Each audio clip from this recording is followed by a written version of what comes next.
Familiar images of Ulster's Protestants, visual cliches used to convey a monolithic intransigence, media caricatures which are a tiny fraction of the truths about a remarkable people.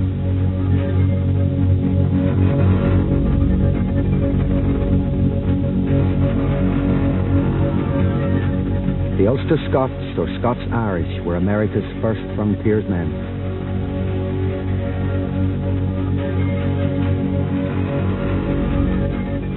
They gave the United States 10 presidents and a democratic philosophy. They built cities like Pittsburgh, places where they willingly merged in a multiracial population. Over 4 centuries, they have imposed on a quarter of Ireland their own pattern of society. But integration, which was easy in America, in Ireland seems impossible. With the Scots-Irish, more than with most other people, yesterday is reflected in today. History is as fresh as the morning news.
The Scots-Irish story begins in the Scottish lowlands, from where in the early 17th century they began to emigrate in large numbers to the north of Ireland.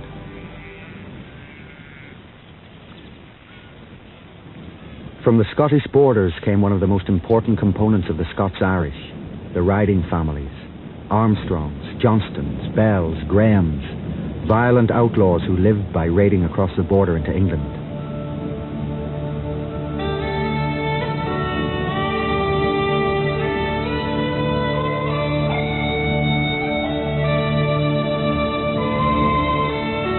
In the high moorlands of Liddesdale is Hermitage Castle, guard house of the bloodiest valley in Britain, according to a border historian.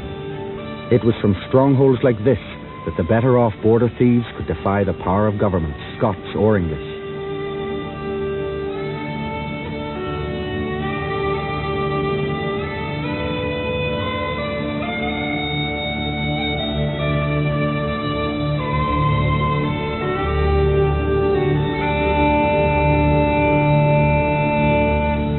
Smailholm is one of the many peel towers which dot the border country.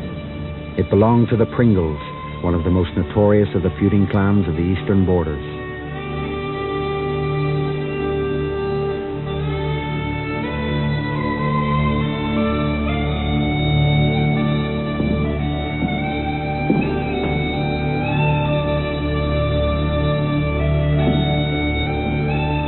George MacDonald Fraser has written a history of these border families. In the great wars between England and Scotland, Edward I and Robert the Bruce and Wallace, this countryside took a terrible beating. For generations almost, it was impossible to live normally, to farm peacefully, and the people who lived here, both in England and in Scotland, took to robbery for a living. In fact, what they did was systematic gangsterism. They lived by cattle stealing, by kidnapping, by holding to ransom, and by the protection racket which they invented and which they called by a name which has passed into the language, blackmail. And this went on even when the wars between England and Scotland were over. The people had got into the way of living by plunder, and they ran raids from England into Scotland, from Scotland into England. Sometimes the men from the two sides of the borders would combine, and they became known as the border reivers. Reiver meaning a robber, a cattle rustler. And at the same time, through this life of crime, because that's what it was, they became extremely skillful guerrilla fighters, scouts, frontiersmen. Countryside became the scouts and light horsemen for the English or Scottish armies. It was only when James I came to the throne that the border was pacified. Until that time, they lived in towers like this one, which are very strong places, well fortified, and in time of trouble they would get their cattle inside and defend themselves against all comers. James was determined to put a stop to this, and he had the borders pacified in a very rough fashion. An awful lot of people were killed, others were sent to the Low Countries where they served as mercenaries, but most of them, whole tribes, whole families, were shipped to Northern Ireland. James I's idea was that they would settle down peacefully as farmers, but being what they were, which was very skillful guerrilla fighters and robbers by nature, they formed a very hard core. You can say that they were probably the best frontier fighters in Britain, possibly in Europe. And these were the people who were the sort of center, if you like, of the Scotch-Irish settlers in Ulster and, of course, later in the United States.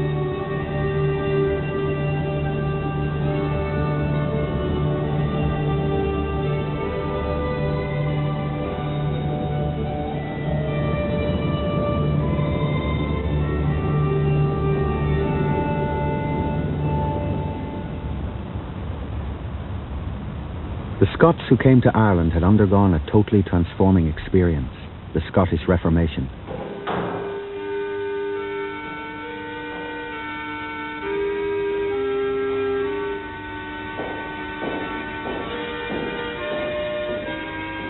That Reformation not only made a complete break with the Catholic Church, but brought about a deep psychological change among ordinary people.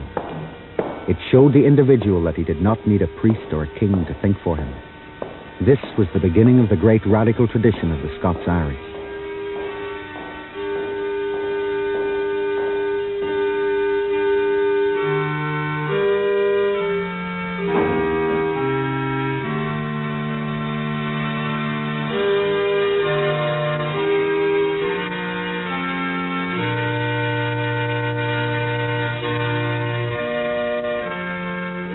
From the Calvinist Reformation, the Scots-Irish got the idea that they were a chosen people, and along with this went the hunger for a promised land, always beyond the next horizon.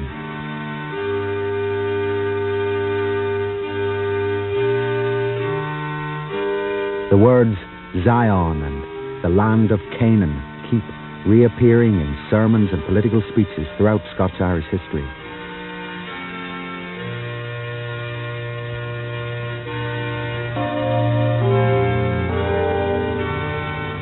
The grimmer aspects of Calvinism, its obsession with death and damnation, its determination to suppress the joyful in life, also became part of the Scots-Irish makeup.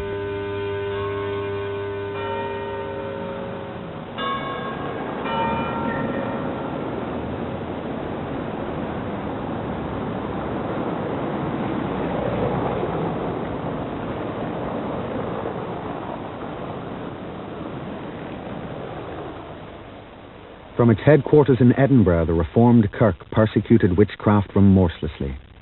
The Scots-Irish, on the other hand, were mild in their treatment of witches.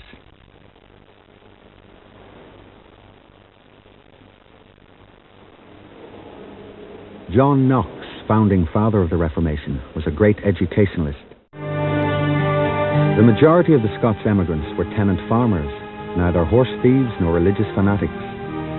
They left Scotland because, with a rapidly rising population and greatly increased rents, the land could no longer support them.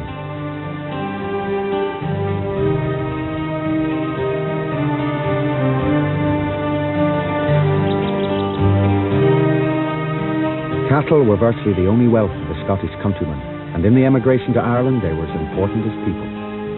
From the grassmen of Ayrshire and Aberdeen, the Scots-Irish droving tradition began.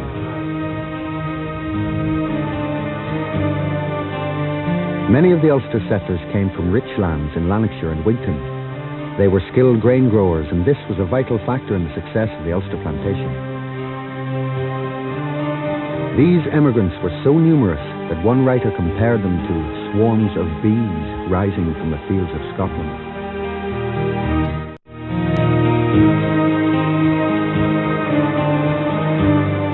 Today, a tourist ferry follows the route of the emigrant ships of the 17th century. Then the passengers were mainly peasant farmers. A few brash townsmen from privileged royal boroughs like Ayr, blacksmiths, masons and carpenters, though most of the craftsmen for Ulster came from England. And there were also some whose background didn't bear examination. Preachers came as well, eager to convert the new land to a godly discipline.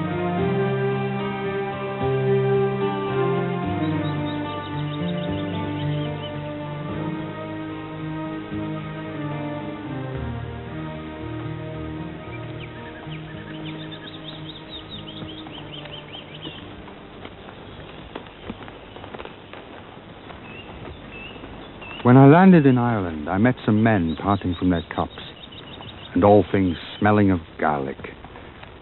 My prejudice was confirmed against that land. But next day, travelling towards Bangor, I met, unexpectedly, with so sweet a peace.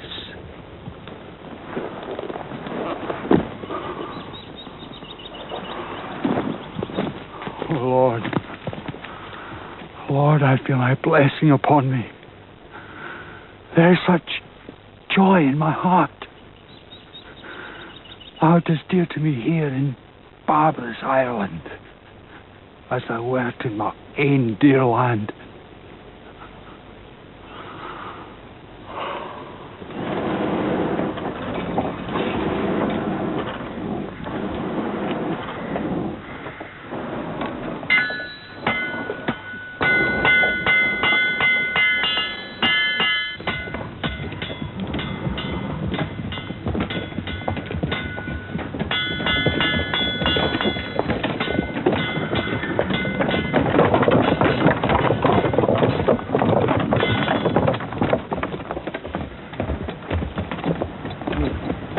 Bring us a drink there, eh?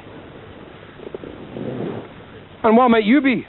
A Scot like yourself, Robert Allen for Ayrton. Aye? Aye. They come for the yards of Down to draw timber for Lord Ochiltree. Well, you ken Lord Ochiltree? Do we ken Andrew Stewart, blacksmith, eh? Aye, we ken him, Teamster. We're his tenants. This here is Lancy Armstrong. Armstrong, for the borders, eh? Aye. I'll say no more. What do you mean, stranger? Oh, nobody kens the borders. The Christians there, all horse thieves are hanging. Yeah, buster, you're easy, Lancy, They easy. didn't hang Armstrongs, they drowned them to save their Yeah, That is enough, stranger. You shut your mouth and tack your ale. I was joking. Come on, here, drink with me, Lancy Armstrong.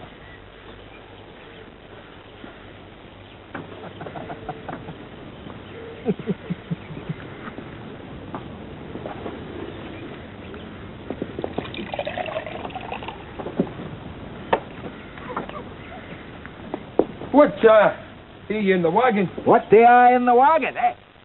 Oh, wondrous sight. Sassenach, come out. You're among friends. Holy mother, it's a leper.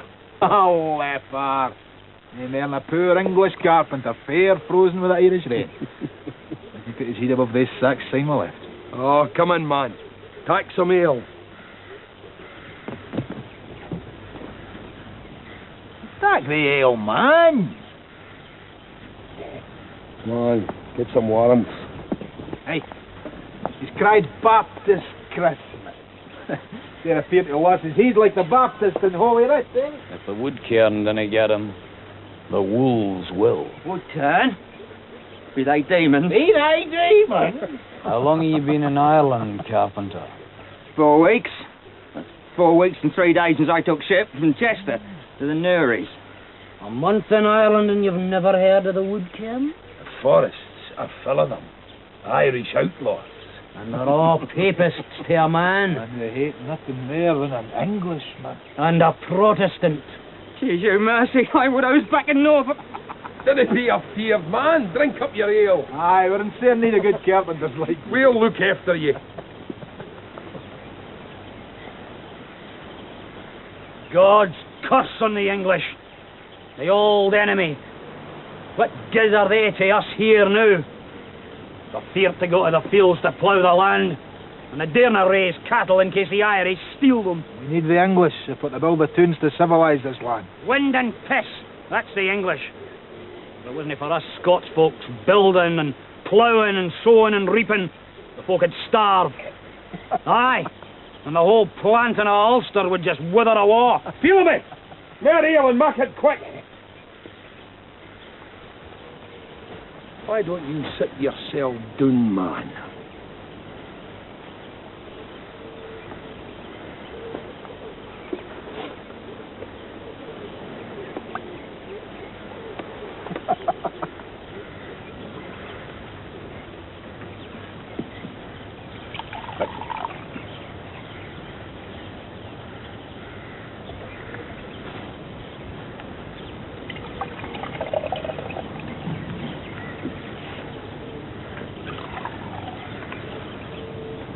You're nae Scot. This is poor Phelim O'Quinn, a mere Irishman. Says the Scots have taken his father's land and made him a beggar. That no recht, Phelim. Kincha. Bhí trein tiltte móra ag me hinse Rome. Agus áwer, agus ala Glenadív, agus cahadís flauna in éach le rithe, sal a revo an cogóan, agus gur hanag na gil. What? He says his father had muckle lands and corn and cattle and feasted with kings. Oh no, that was before the lying war and the coming of the stranger. He's a pair decent biddy, our Phelim. Now hungered to death when he come to me, eh? Drunkenness, wantonness, malingering. Why'd you bide here on a fine summer's day when God's work's to be done? I snowy idling and blethering and blaspheming will build Zion in this barbarous land.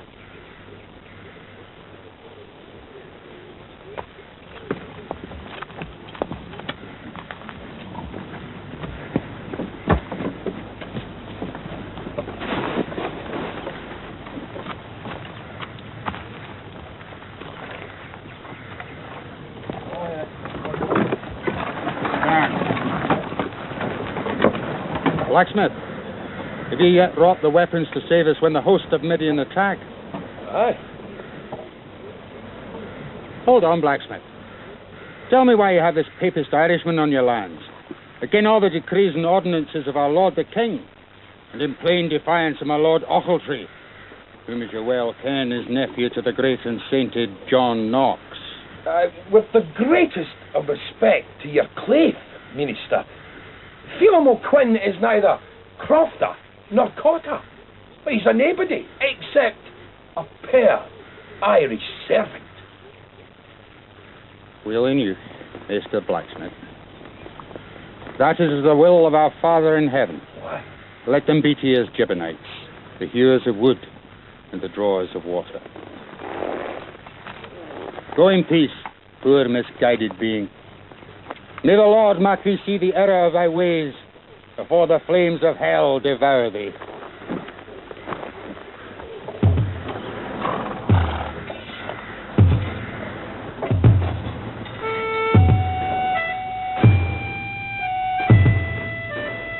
The native Irish in Ulster had been defeated by the English in a terrible 9-year war. The English commander, Arthur Chichester, declared, "We spare none, and it hath bred such terror in a people who heard not a drum nor saw a fire of a long time."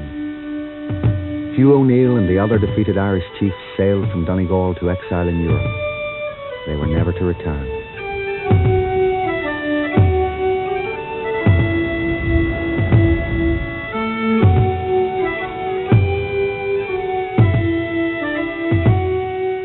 The Irish Irish chiefs' lands were confiscated by King James and given to Scottish and English gentlemen. The settling of religion, the introducing of civility, order, and government among a barbarous and unsubdued people is worthy of a Christian prince.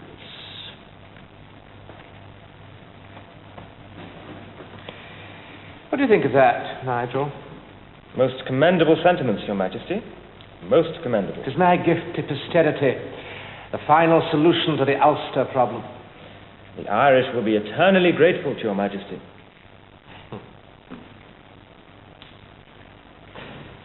Oh, well. To work. The land grants? Here, sir.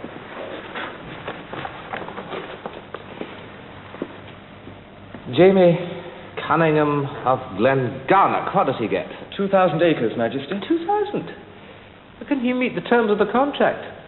Build the houses, bring in the tenants. Has he the money? That's the question. Sir James has married the daughter of Lord Glencairn, as Your Majesty will recall. No guarantee, Nigel, my son, no guarantee at all. Some of these Scots lairds, fine feathers, and they arse to the breeks. Indubitably, sire. We must have the right people, gentle men with money. And the right background. Oh, the right background. That's very important, Nigel. Show these Irish what's what, eh? Lord Abercorn, sir? Abercorn. Sound fellow. Used to be at the court.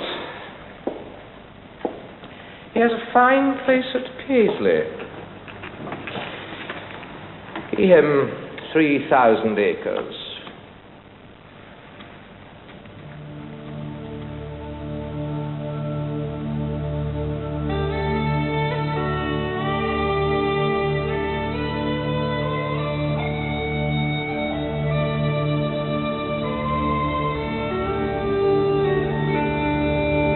Derry was granted to the London City Guilds.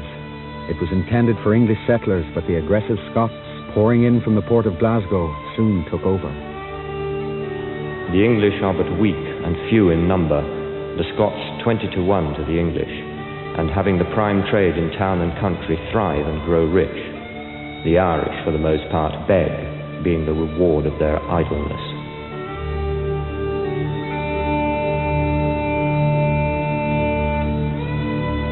Derry was encircled by a wall, 20 foot high with bulwarks and fortifications. In the years ahead, the town was to be not only the stronghold of the Ulster Scots, but the symbol of their dominance in the north of Ireland.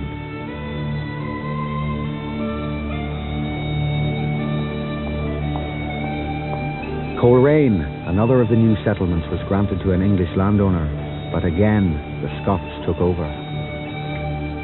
The plantation created prosperity such as Ireland had never seen before.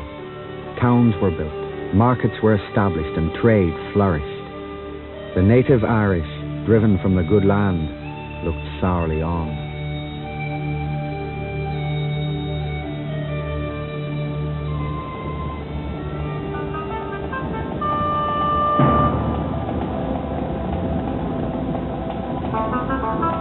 Tully Castle on the shores of Lough Erne in County Fermanagh is one of the original Scottish plantation forts. Tully is evidence in stone of a theme uppermost in the minds of the settlers: security from the numerically superior Irish. A fear which, in more complex forms, is alive and kicking in modern Ulster. The castle is today a preserved ruin, much as it was after the Irish rebels captured it on Christmas Day, 1641. In the autumn of that year, the Irish woodkern came out of hiding and took the Scots and English planters by surprise. At first, the Scots, because of their reputation as fighters, were left alone. But success went to the Irish rebels' heads, and the Scots also became legitimate targets. Ships packed with refugees headed back to Scotland. The entire plantation seemed doomed, and the Scottish dream of a new Zion going up in the flames of the Ulster towns.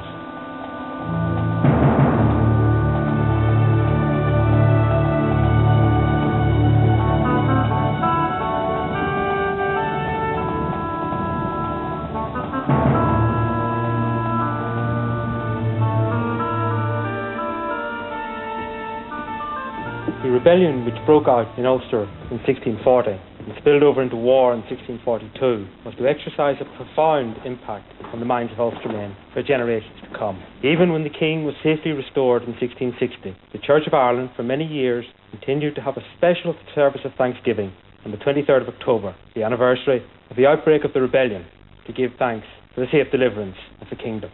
For contemporaries, the impact was profound. A vast flood of contemporary literature, such as Sir John Temple's History of the Rebellion, published in the 1640s, set out to mark the event upon their minds. The story in Temple is told in gruesome terms. And for those who couldn't read, there were the pictures.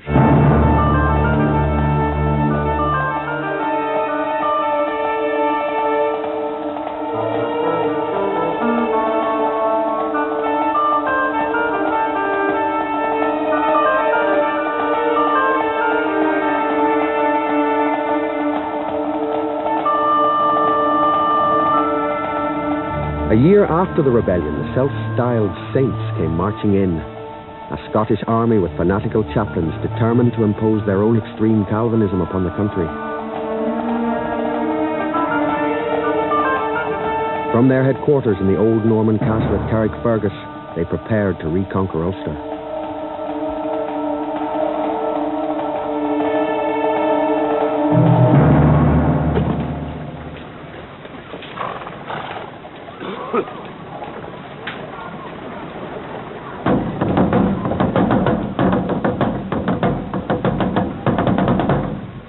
Cleanse me from my sins, and wash me from mine iniquity.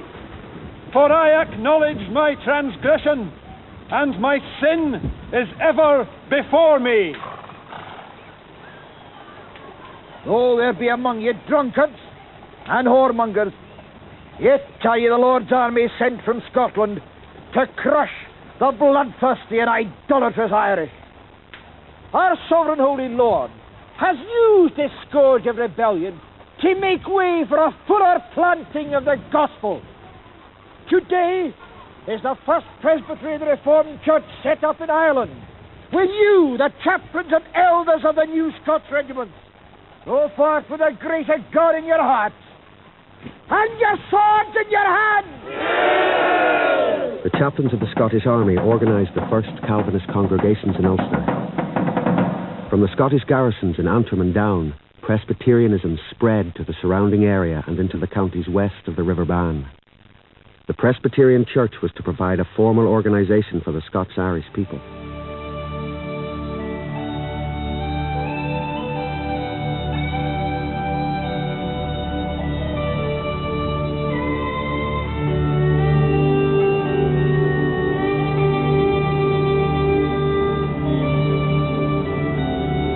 But the Scottish success of the 1640s was short-lived.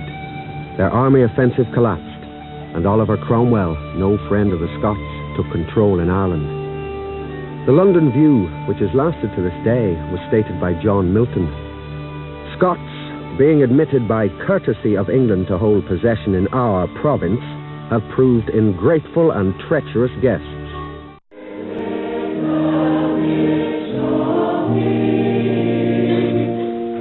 The congregation of Clascar in County Down prepared to take communion in the style of their 17th century ancestors.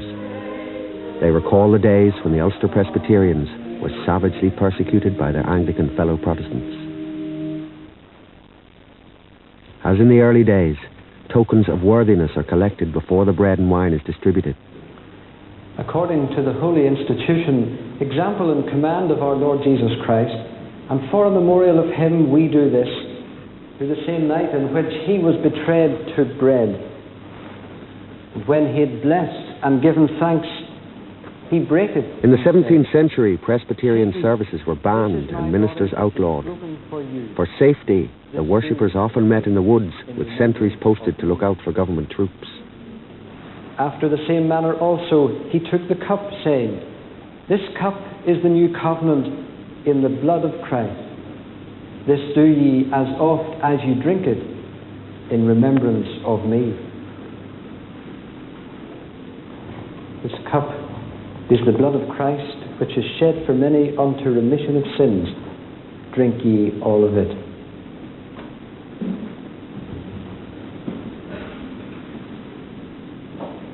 Poverty and persecution made the Scots-Irish sharply aware that they were separate and second-class Protestants.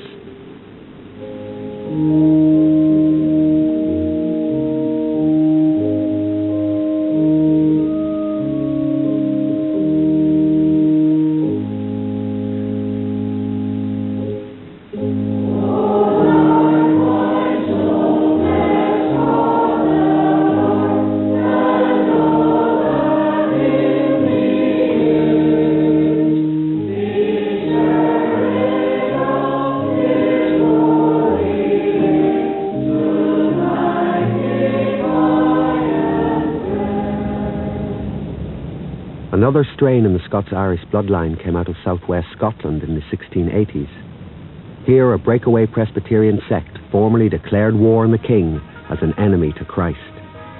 In return, these Covenanters were hunted down and killed by royal troops.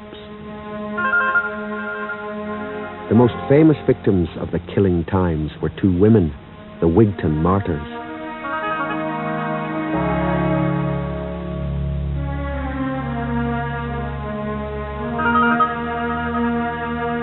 These women were tied to stakes in the mudflats of the Solway Firth and left to the rising tide. Margaret Wilson, aged 18, and Margaret McLaughlin, aged 63, were drowned in the waters of the Bladnoch on the 11th of May 1685 because they refused to forsake the principles of the Scottish Reformation.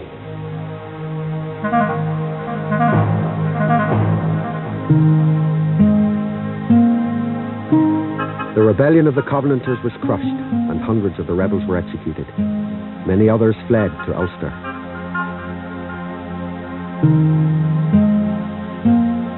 These Covenanters were fanatical and dedicated, and they injected a new hardness into the Scots-Irish. Their descendants were to be in the forefront of other revolutions, in the Carolinas during the American Revolution, and in Ulster in 1798.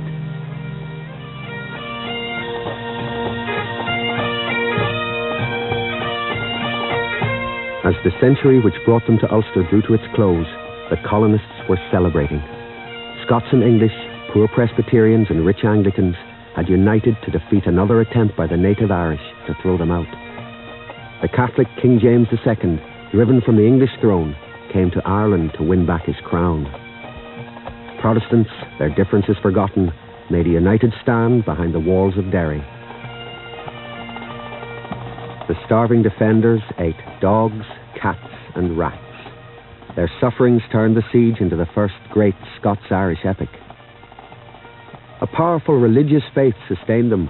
One defender wrote, "It was never poor starved men kept Derry, but the mighty God of Jacob."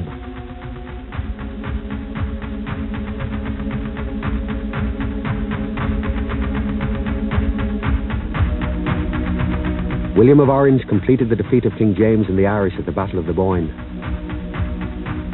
Ironically, this cold, reserved man became the toast of the rumbustious Ulster Scots.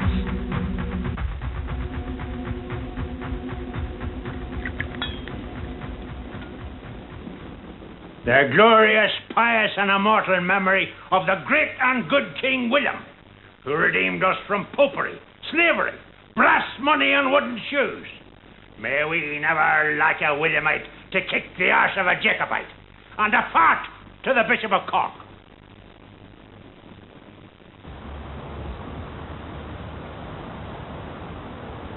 In the closing years of the 17th century, the Protestant aristocracy who ruled Ireland from the great country houses began again to persecute their Presbyterian tenants. With the Catholic threat removed, they no longer had any need for the soldier farmers who had defended them at Derry and the Boyne.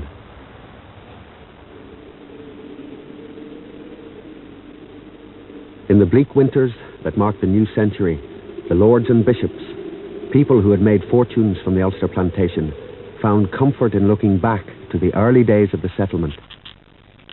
Then everybody minded their trades, and the plough and the spade, building and setting fruit trees in orchards and gardens. The old women spun, and the young girls plied their nimble fingers at knitting, and everybody was innocently busy. Then the golden, peaceable age renewed. No strife, contention, or Scottish or Irish feuds. An Eden that never was.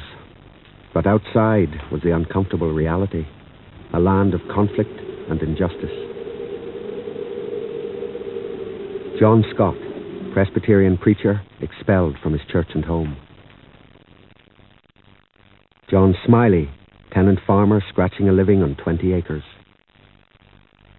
James McCulloch, weaver, in danger of arrest for his radical opinions. Arthur Patterson, evicted smallholder, fiddler, and expert in homemade whiskey. James Taylor, sea captain and tout for the emigration trade.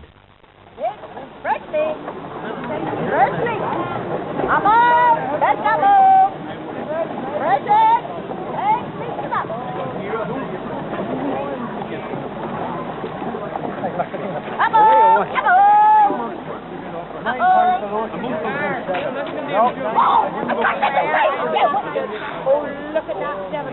Forever doing that to you. How much do you want? Oh, you are. Fill it up. Right, I'll fill it right up. There you are.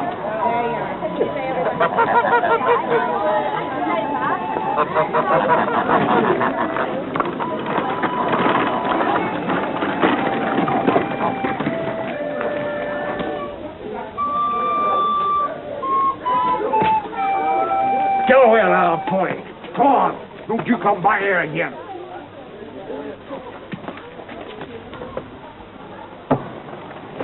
Good news! Good news! Come on here, the good news! Look, where will that man be without his wife? She's got her head screwed on. Come on, farmer, come on. You've sold your horse. You're not a horse Protestant anymore. Hurry up, Weaver. You haven't sold your cloth, Weaver. Trade is bad. Very bad. Now, the news. Hold on. There's Arthur Patterson. Arthur, my friend. Where's your fiddle? No music today? Never mind. We've got news. Good news. All the way from America.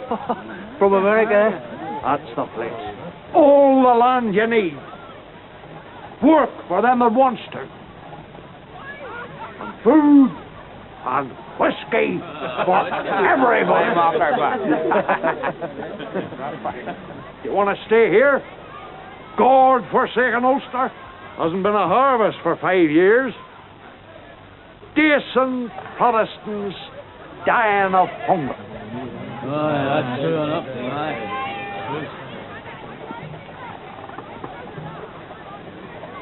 First rate, Weaver. In America, you get 100 shillings a well. What's your name? John Smiley. Well, John Smiley, I've got special news for you. Your lease is nearly up, isn't that so? I know your landlord and his agent too. Next time round, your rent will be doubled. How are you going to do that? That's if you're lucky. Some papist may overbid you and throw your children out on the road. Good people. Good people. I told you I had good news. Here it is, in the Gazette. To the printers of the Belfast Newsletter. It comes from Donegal. Donegal, Lancaster County, Pennsylvania. Gentlemen, I write from a land like unto that promised to the children of Israel in the desert. This is the best country in the world for a poor man. The land is fertile and free. Or very cheap. Very cheap. For them that does not want the cares of the land, there is work in plenty. A weaver can earn £100 a year. Well, that's for you, McCulloch. Listen to what this wise man says next. I came here on a fair voyage with that humane and worthy Captain James Taylor in his stout and commodious vessel, the Sally. You're much obliged, sir.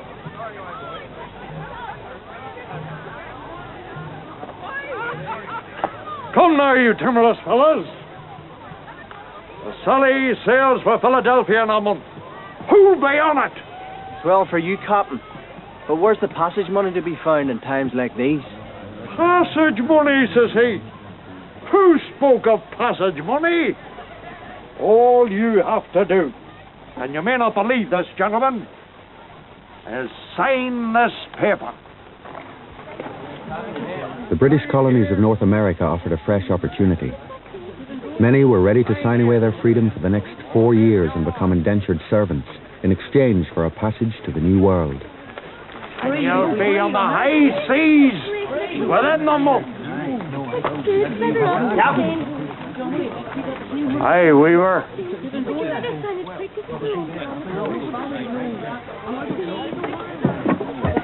I'll sail with you.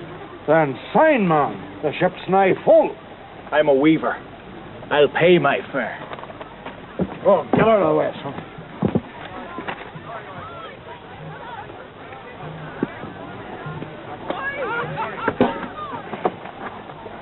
Now, Captain. Right.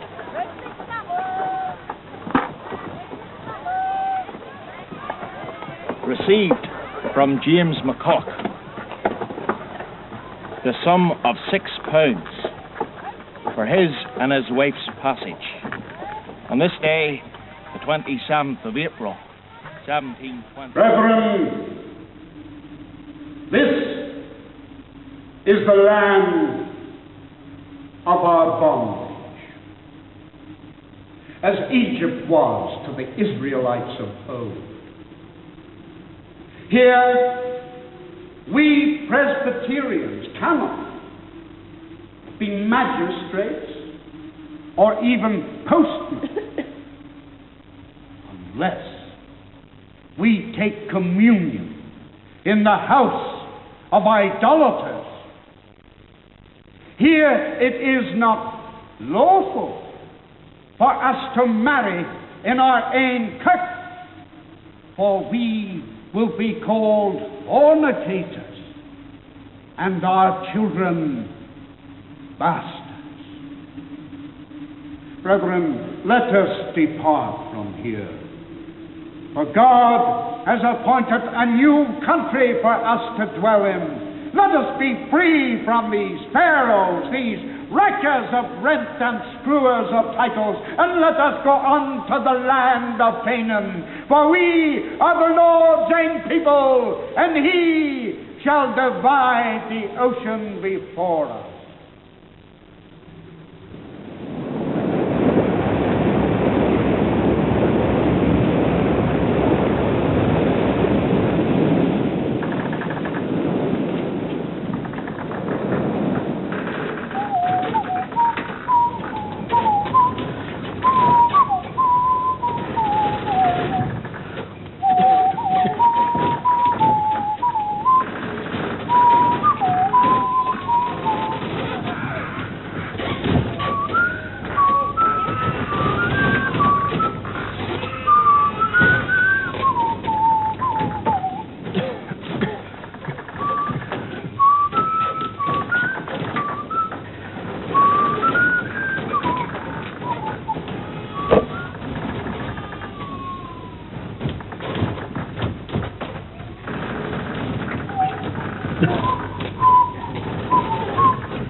Father.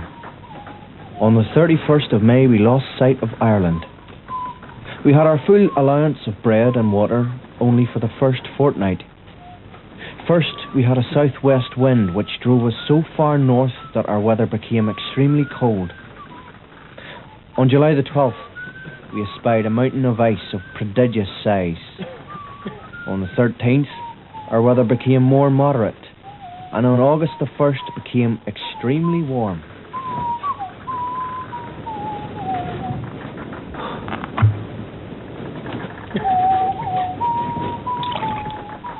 On the 10th day of August, our allowance of bread came to 2.5 pounds per week to each passenger. Next week, we had only 1.5 pounds, and the next 12 days we lived on 2 biscuits.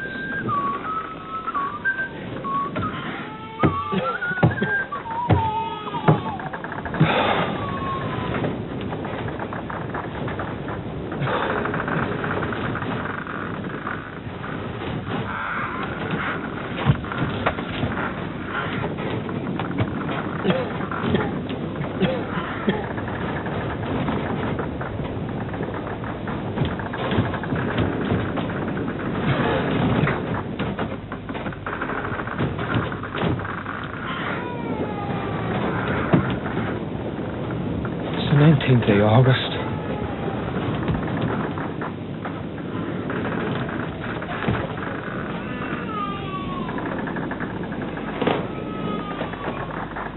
Hunger and thirst reduced us to the last extremity. Our ship was truly a spectacle of horror. Never a day but 1 or 2 were put overboard.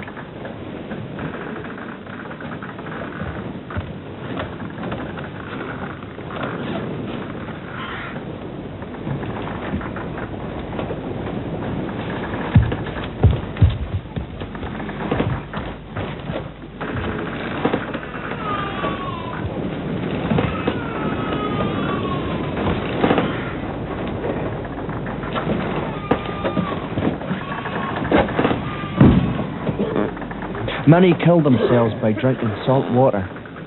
Their own urine was a common drink. Yet our captain showed not the least remorse or pity.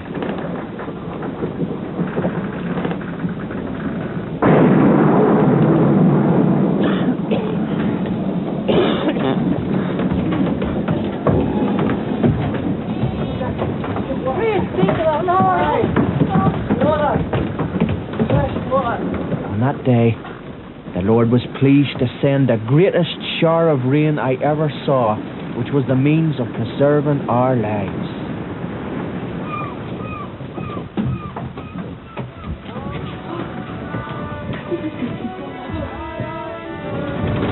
On the 1st of September, we found ourselves in 40 fathoms of water, and next morning, about 8 o'clock, we saw land.